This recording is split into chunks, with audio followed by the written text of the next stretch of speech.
Texan fans want D'Amico Ryans fired. What? Okay, all right. Hey, yeah. Let's but you know relax. what? I know here in Detroit, we are very well and happy with our coaching staff here. Yes, we are. And that, because we talk about the depleted Lions defense.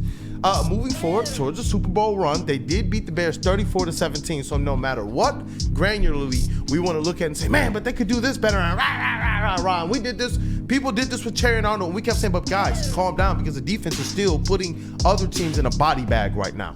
And so from that perspective, it's always been because Aaron Glenn has been able to dial up no matter what the deck is, no matter what cards he's been given, he's still been able to dial up a defense that's been able to help the Lions overcome. There's been a couple games where they gave up some points, but largely this team has been able to get it done to the tune of controlling their own destiny on the way to a number one seed in NFC. Yes, and hopefully they will get it. They still have some work left to do. It's unfortunate.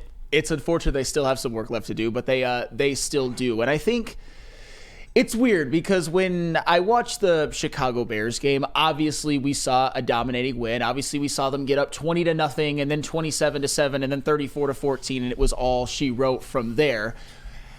And the defense did enough. 17 points, played bend but don't break, forced a couple of turnovers. I thought one of them was just Romo Dunze being Romo Dunze. Kind of talented player, but has some issues. All that is all well and good. If there were a couple of things, and I'm not saying that these are sky is falling because it's not even close to sky is falling, it's just given the fact that the Lions defense is so depleted still, you might be getting some reinforcements back with Alex Anzalone, but you're still a level of depleted. There were a couple of things that concerned me a bit in terms of a Super Bowl run, and I kind of want to talk it through with you guys in the room and in the chat, of course. Number one is Caleb Williams is the most sacked quarterback in the NFL, and you only got to him twice on Sunday. I'm not saying he didn't pressure him. I'm not saying you didn't make him uncomfortable at times, but Caleb Williams, for a lot of the games he's played this season, is seeing ghosts by halftime, and it didn't look like he was against the Lions in this matchup. And one other thing is that there have been 3 quarterbacks this season who have thrown for 2+ touchdown passes against the Lions. One was Josh Allen on his MVP season, which is more than understandable. The other 2 were Caleb Williams in the 2 games the Lions have played this season without Carlton Davis. And for all of you, and you guys should really be worried because half of you in the chat, Ryan Leaf just dotted you up 2 games, right? That was a little this is my sarcastic face, but yeah. I guess I have a few small questions about whether or not still that the Aleem McNeil and Carlton Davis is just a little bit of a bridge too far. I know people thought that I was done with this and that I was 100% back on board, and I am to some extent. I just got to see the matchups first, and I got to see how they perform against in their next super meaningful game. Yeah, and for me with the Lions, it's been this situation consistently, though, where I've continued to just kind of step out on this plank of faith. Sure. And they've continued to come through. And for me, it goes back even before this year to last season, where Aaron Glenn just seems to understand NFL defenses, NFL coverages, and that he has this base set NFL scheme that at the very worst, if the Lions offense does what it does, they're still Super Bowl contenders, even with all of the losses that are there. And that's what makes me very, very confident about the Detroit Lions defense. You want to definitely see how they do against the 49ers, sure. Especially with this being their most recent house of horrors as it relates to the moment. And I want to see them go there. I'm serious. See them go there, see them go outside and just handle business. That's what I'm looking forward to in this game. I know we're going to break it more down tomorrow, but that's what I'm looking forward to, is just seeing, is this going to be that same team that we saw against the Bears, no matter what you saw granularly, but is this the same team that's going to go out there and at the end of the game, you're going to be seeing a team that's put up 30-plus points and held another team to 20 points plus or minus 3? Yeah, like I'm not necessarily worried about the defense, and I do get your point, Sam. You know, we went against Caleb Williams with a better quarterback coming here and absolutely dice our defense up. I said this earlier in the week. I feel like the Lions are in a position now to where they have to rely on their secondary defensively in order to win a lot of these games, because let's just be real, your pass rush is just not the same as what it was when, before Hutch and what you had prior. So they got to make do with what they have. And ultimately, I feel like the secondary can go out there and win you games. Now, you will give up plays from time to time when you're relying on your secondary. But as long as that defensive line can get opportunistic sacks. I know they only got to the quarterback twice, but you got to think of when those sacks came. The Al-Qaeda Muhammad sack. 5 QB hits, too. Yep, there you go. And then my man Iffy with a big sack late in the game. So you just gotta rely on your secondary to go out there and be able to cover guys longer than they probably normally would have. But if they can find ways to manufacture a pass rush and just get opportunistic sacks and maybe even turnovers, then I feel like the defense will be fine, especially if the offense is playing their best ball. Yeah, and you said a name in there too that's just getting started, just getting warmed up, and Iffy Melifonwu. Just looking at some of the hits that he lays, the Detroit Lions play an aggressive, physical style of defense that we now know, whether they say it or not, we know it wears other teams down. It has other teams' wide receivers hearing footsteps. It has other teams' running backs doing well before and after they play the Lions, but not necessarily when they play the Lions. And when you add a guy like Iffy, when you have Jack Campbell who's playing out of his mind, when you have Brian Branch who's playing out of his mind, you just continue to look at the game after game, look at the solo tackles, look at the total tackles, look at the fact that these guys are all getting a pass deflected and a QB hit and things like that. It's not like Caleb Williams was it's not like he was comfortable. No, I just think that, to honestly Sam's point, Caleb Williams, just like Ben Johnson says, he's not a slouch no matter how much. Look, as Lions fans, you're a slouch. As a person who has to look at the game for the game, he's not a slouch. It just is what it is. That freaking pass, I don't care what anyone says about the coverage. The pass to Keenan Allen was just perfect. Yeah. That just is what it is. He did some good things, and I believe that the Lions, when you play a quarterback like Caleb Williams, there's some things that you give up, especially when you have this many injuries on the defensive side of the ball. So that's where I'm just like, you know what, they have some dogs still out there, and that's what I believe is underestimated, because you can't really put a measure on their impact. You know that you can set a baseline, but then we keep seeing them go out there and be better than what everyone else believes. Right now, we can say, oh, Kirby and Brian Branch are the top 2 safeties in the NFL. People were not saying this to start the season, though. Yeah. And that's what I'm saying. These guys have continued, no matter the adversity, to go out there and their dogs say, oh, we still got another gear and another level. And that has everything to do with who they are as people. And I do believe the position that these coaches are able to put them in, no matter the situation. Yeah, and that is 100% fair. As I've said many times, there have been moments throughout the season when it seemed as though their injuries would hurt them more than they did, and they didn't. I just wonder if these are a couple too far. But I will say this: if you want a little bit of optimistic flannel, here. What? One thing I know, right? That's never happened once in the history of this show, according to some people here. But that's neither here nor there. Amik Robertson played really well. Yes. I was very impressed with how he played, and I know the coaching staff was, and playing outside corner is very familiar to him, because last year I thought was very, very good with the Raiders in primarily an outside corner role, and he showed that he can do a nice job. And obviously, Iffy Melifonwu being back, that was huge. Yep. He was a little up and down. You could see a little bit of rust, but he also made some plays. So you have to give him that. I think the question is, with Terrion Arnold, and in this context, because I know KG is like throwing daggers at me right now. I'm watching. Terrion Arnold, in the role that he was in with Carlton Davis, with the best safety duo in the NFL, he was insulated enough so that he was effective. In some ways, he was insulated, but also he was left on an island a lot too. And he was, I think, up and down, but did enough for the Lions to win games. The question is an Amik Robertson, Iffy, Brian Branch, Kirby Joseph secondary, is that the type of secondary that gives Terrion Arnold the proper help to where he's not just like CB1?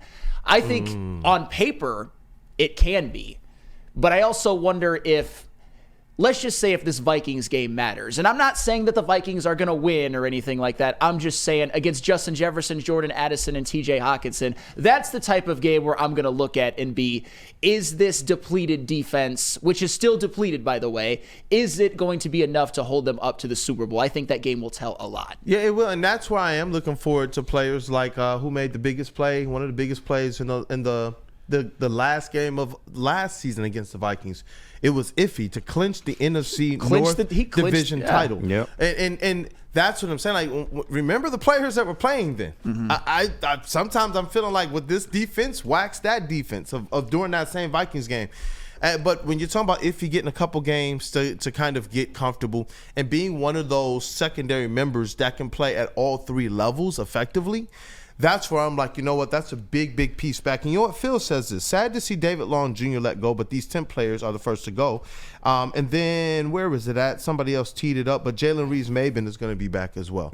At this point in time, I know that's the special teams captain and one of the leaders of this team, but we also know that he can also moonlight at linebacker. Yeah. I will take you already know, all the linebacker help we can get right now. All of it. That's our weakest spot, yeah. Because then you talk about insulating Terrion Arnold, man, and if you can just, whatever Sam Darnold is looking up and he's just seeing whatever jerseys we wear all in front of him, because I get it. The pass rush, we're going to try and manufacture, but there's so much lost there to the point that Jalen Reeves-Maybin, to me, is looking like a freaking ribeye steak. And back at linebacker, I'm like, okay, Jack Campbell, you got some help, buddy. Yeah. And that, to me, is what makes me believe that, you know what, we can better insulate Terrion Arnold. And then I love Amik Robertson, but the height limitations sometimes get him. I believe that getting this back in there, Jalen Reeves-Maybin, if he having another week where he's feeling comfortable and knows now, I was truck sticking people. I'm more comfortable with where they are defensively. And we have Anzalone coming back as well. Yes, hopefully sir. for the Vikings game, and that could unlock everything because Alex Anzalone, he's when he's healthy, he's one of the Flannel better. claws. Yes, he is one of the better linebackers in the NFC. At least. He makes the NFC North cry. We've heard all of them cry specifically about him. So yeah, and I think moving forward, one of your most important players, and he's been a guy who's been incredibly important and has made a lot of plays on this defense already, is Zadarius Smith. Yes, I think sir. Zadarius Smith, in order for the Lions to get to their goal, which is win the Super Bowl, you're going to need him to play like a star. And for a lot of the season, he has, both with Cleveland and with Detroit. I don't think he necessarily did in this last game against Chicago. They didn't need him to, and that's all well and good, but Zadarius Smith might be what really unlocks everything, because he's been a guy who has came in and did his best to replace and play that Hutch role, and he's done that, I think, very, very well.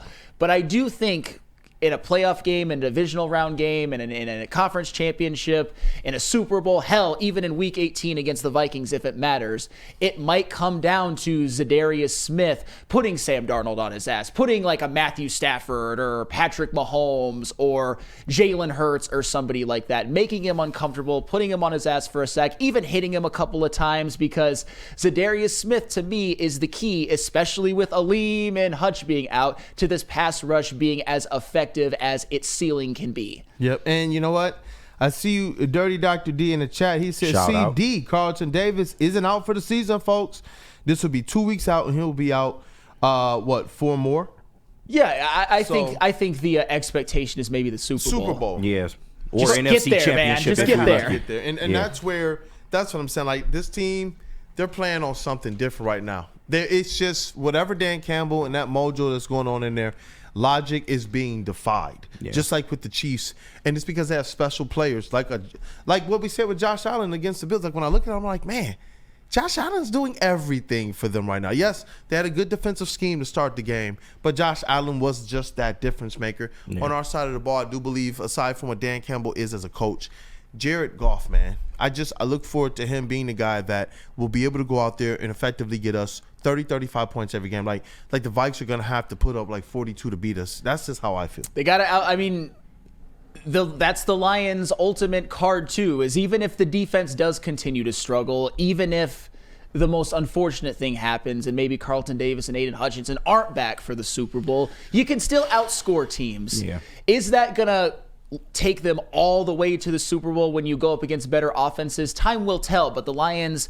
their offense was already great last year, and it's even better this year, and they are the #1 scoring offense in the NFL. And when you have that at your disposal, when you have an offense that you expect against any team to put up 30 points, oftentimes the defense needs to make a stop or two, or hell, maybe the offense, maybe a quarterback just makes a dumb play. Maybe a running back just has a dumb fumble. It happens all of the time when the lights get the this brightest. Lions team is opportunistic. Very They opportunistic. lunge on turnovers, man. They have wins to thank because of turnovers. They have changed complexity of games. A la the Bears game with 2 turnovers in the first quarter. The entire complexity of the game changed, and we know that there was other games just like that where you take the win from underneath some of these other team cells, and they're just done when you're playing this Lions team. And that's where, if this squad, like all out defense, especially when you talk about a guy like Amik Robertson, who is targeting, trying to make sure that he forces a turnover, how comforting to know, all right, just get our offense a couple turnovers and the game is done. Yeah. In the first quarter. Like I don't know. They're set up for it at the very least. A lot of this is going to be on the offense. I mean, this is the waters that we are in now. We are too depleted on defense to rely consistently on the defense. It's going to be on Jared Goff and his arm. And let's not forget, last year they made it to the NFC Championship with a bottom 5 defense. So it is very much possible. You just have to make opportunistic plays and make plays when it matters. And I think they'll be okay. Yes, but getting to the NFC Championship is a failed season, though. I'm not saying that's their expectation. Sure. I'm not saying that's the ceiling. I'm just saying they did get there with a bad defense, so it's not like it can't be done. And their offense is better than it was last year, and their defense, even though it's been so depleted, it's still better. It's still a top 10 points allowed per game defense in the NFL. Man, if which we had this insane. defense last year, we probably in the Super Bowl. And you know what? Yeah. As constructed right now, As I'm big play as confident in JMO is, something I can't shake this feeling that they are still keeping him under wraps. I think they realize, like, you know what I mean, how teams, they try to make sure, look, if we can beat teams this way, we don't have to go out there and unleash this. Yeah. But something is telling me that there's a version of this Lions offense where Goff and JMO are literally connecting for 100 yards a game. And it doesn't take much. It don't. It doesn't take much. And that's why I'm just like, man, this offense, we know it has to go to another gear. You got Ben Johnson. He's not just auditioning for the Bears job. He's auditioning to have autonomy. I go where I want to go. Yeah. This is going to be a huge proving ground for him. What up, though, that dude, Justin? I completely agree. Dope hat. I think, thank you. I think last week you saw there was twice Jameson Williams ran crossing routes across the middle where he blew by guys. They couldn't even touch him. And I think that people are starting to realize it because, to me, Jameson Williams is around the top 25 mark of wide receivers in the NFL. He just doesn't have the stats to back that up at this point because of the fact he doesn't have the opportunity. He has the talent. He's shown the drive. He's just continuously gotten better. I am so excited for Jameson Williams to be a consistent contributor to this offense. He already is, but he can give more. You saw the college tape. He is one of those receivers where you feel like, oh, I'm watching Jamar Chase in college. I'm that level of prospect, and that is who Jameson Williams is and who Jameson Williams can be. Jameson Williams' ceiling was always higher than Amon-Ra St. Brown's. Amon-Ra St. Brown is the better receiver, but Jameson Williams' ceiling is still higher than Amon-Ra St. Brown's. That big playability is crazy. And at the time that they did draft JMO, just to kind of back up what Justin was saying,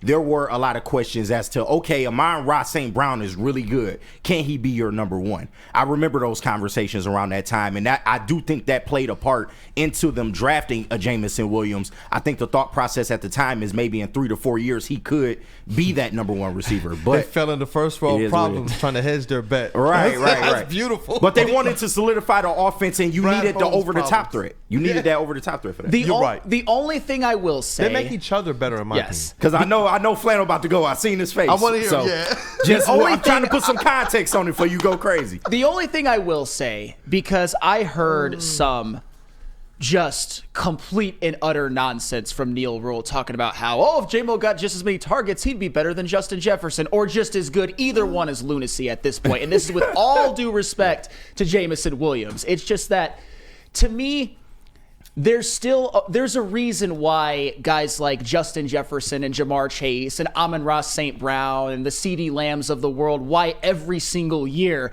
they not only lead the league in receptions and receiving yards, they also get targeted all of the time.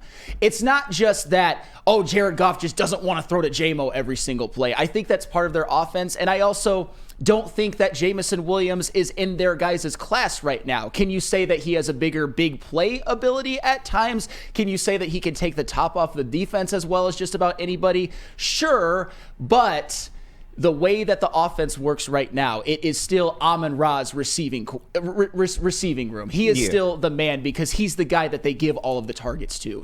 Sam, I do agree with that. I do think it's just how their offense is set up, but like, why is that such a like crazy statement?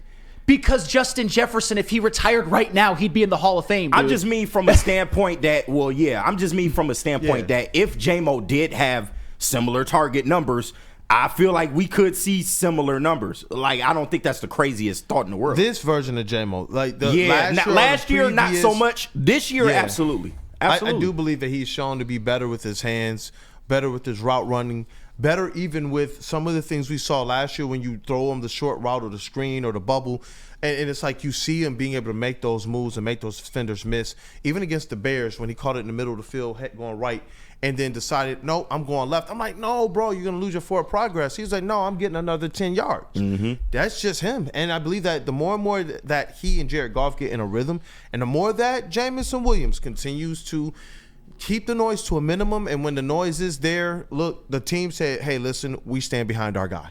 That, you know, and as long as he continues to do that, keep the noise down, I believe that what we're seeing out of Jameson Williams, you get more targets. I'm not saying he's going to be Justin Jefferson, but as it relates to the Detroit Lions, I can see him being a guy realistically that week in, week out, you're not surprised if you say, oh, J-Mo can have 100 total yards. Yeah, like averaging that. To me should be something we can expect because running and passing. He has probably the best skill set in the NFL in terms of speed. Speed kills in the NFL, especially offensively. He has an elite skill, an elite trait. So I feel like if they were to utilize that just a little bit more, then this offense could reach even another level. And that's crazy to say just based on, you know, what Ben Johnson has done with this offense and all the parts that it consists of and how they all perform. But if I'm just saying, when you have somebody with that kind of speed, if you were to target him a little bit more, I feel like that will yield better results. But that's just me. And that's why I don't think it's the craziest thought in the world. I don't. But. Well, and also he's going to get 1,000 yards this season, and I'm going to get a jersey. What he's doing,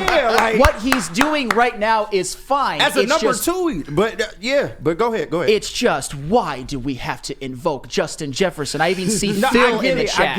I get it. It's like, let him at least finish his first 1,000-yard season first, which he's going to do, by the way. I believe he is going to do. But we're talking about dudes who are putting together Hall of Fame resumes in 5 years and being like, J-Mo's better. I want to die. And I love J-Mo. It's like, why do we got to do this? Happy holiday. You're taking people too literally. I can see the path, though. I see the path. Dante 151 with the $9.99 super chat. I want the Lions to beat the 49ers in that rat Brock Purdy. So bad. So bad. Right. Shout out the flagship.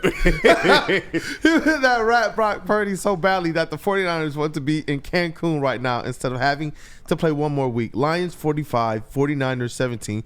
Forward down the field. And I will caution this. You talk about knowing that you can change the complexity of narratives around you if you're the 49ers and you beat the Lions this late in the season, because people are going to give them the whole, well, they were injured, they were this, they were that. They can beat us and still won't make the playoffs. They're not going to make the playoffs. But if I'm in Cancun knowing that, hey, at least I got that dub, I'm just saying don't take them lightly. No. You go into their house, just go in there and handle business. For sure. Put them down. Yeah. Just put them down. And just a quick little tidbit on the whole 49ers thing, which has been another one of those occurrences this year, which I think we can all hang our hat on.